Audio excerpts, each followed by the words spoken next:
Incontro politico ieri sera si è svolto da parte delle componenti politiche della sinistra agrigentina, il tema trattato cultura e turismo, presenti tra gli altri Angela Galvano, articolo 1, Nino Randisi per Risorgimento Socialista, Pippo Di Falco per la sinistra italiana e un rappresentante del Movimento delle Sardine di Agrigento, Federico Napoli, Dino Barone dell'associazione Il Cerchio, presente anche l'onorevole Angelo Capodicasa. Si sta cercando di creare pertanto un cartello di sinistra, cui potrebbe anche far parte il partito di Zingaretti, il PD, cui è stato rivolto l'invito. Tra le ipotesi possibili vagliabili anche la probabile candidatura a sindaco di Agrigento di Angela Galvano, che vanta al suo attivo anni di militanza come consigliere comunale ad Agrigento.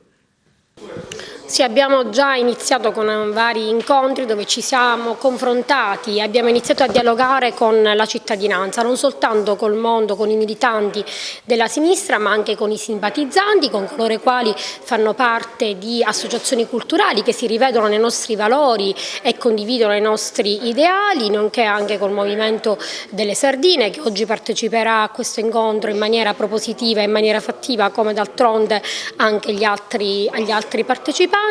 Il nostro intento è quello di elaborare un programma politico di sinistra da proporre come alternativa alla nostra città e che abbia il fine di definire, di delineare in maniera chiara e concreta quello che è il volto che noi vogliamo come città.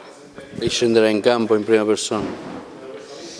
E queste sono valutazioni che verranno fatte attorno ad un tavolo della coalizione che stiamo creando, con cui abbiamo già iniziato a lavorare. Il candidato a sindaco verrà scelto dall'intera coalizione e quindi verranno fatte le valutazioni. Intanto stiamo lavorando sicuramente su un programma politico che noi poi andremo a condividere con il tavolo della coalizione. Oggi l'incontro è organizzato non soltanto dall'articolo 1, ma è organizzato anche dai riformisti socialisti e anche dalla sinistra italiana.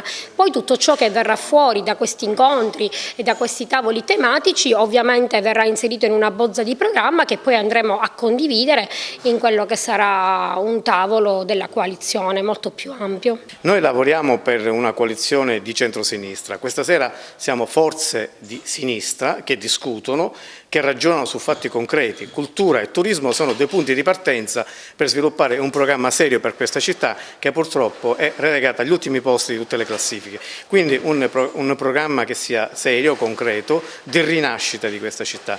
E quindi il lavoro che noi facciamo è il lavoro sul programma, dopodiché faremo il lavoro sulle liste e il lavoro sul candidato sindaco che rappresenterà questa coalizione.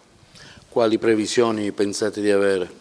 Riteniamo di poter giocare un ruolo importante, riteniamo di coinvolgere i cittadini prima che i partiti, ognuno di noi rappresenta una fetta dell'elettorato, ma abbiamo la necessità di creare le condizioni affinché questa città si riprenda.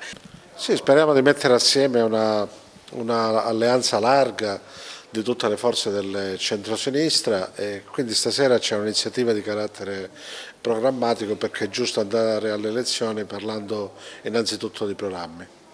Ecco, cosa vi aspettate e quali programmi per la nostra città?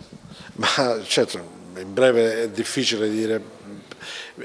Certo questa città ha bisogno di una svolta perché è una città in profonda crisi, in difficoltà e anche gli avvenimenti adesso, questo fatto sanitario del coronavirus ha aggiunto negatività a negatività. Ci si attende un'amministrazione comunale che sia più attenta, più fattiva, che possa operare una svolta nella città di Agrigento che ne ha tanto bisogno. Quali risultati pensate di ottenere in una città dove già sono scesi in campo oltre 5 candidati? C'è un proliferare di candidati che di per sé non è mai cosa buona. Noi ci auguriamo di poter mettere in piedi un'alleanza larga assieme ai 5 Stelle, assieme al Partito Democratico, assieme a altre forze di sinistra come l'articolo 1 e quindi fare un'alleanza larga.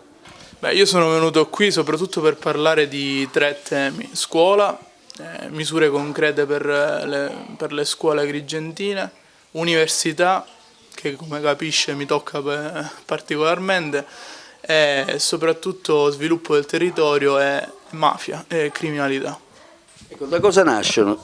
Quali sono le idee che spingono le sardine nell'attuale momento politico? Anche voi siete esplosi con le elezioni in Emilia e un po' anche in altre regioni.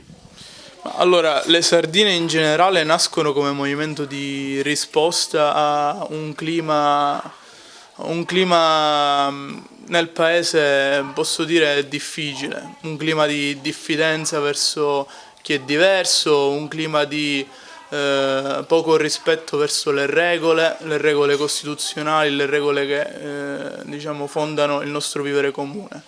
Qui ad Agrigento noi cerchiamo di portare avanti dei temi per la collettività, dei temi che pensiamo siano importanti per il dibattito politico. Io tengo soprattutto a parlare di mafia in questi contesti.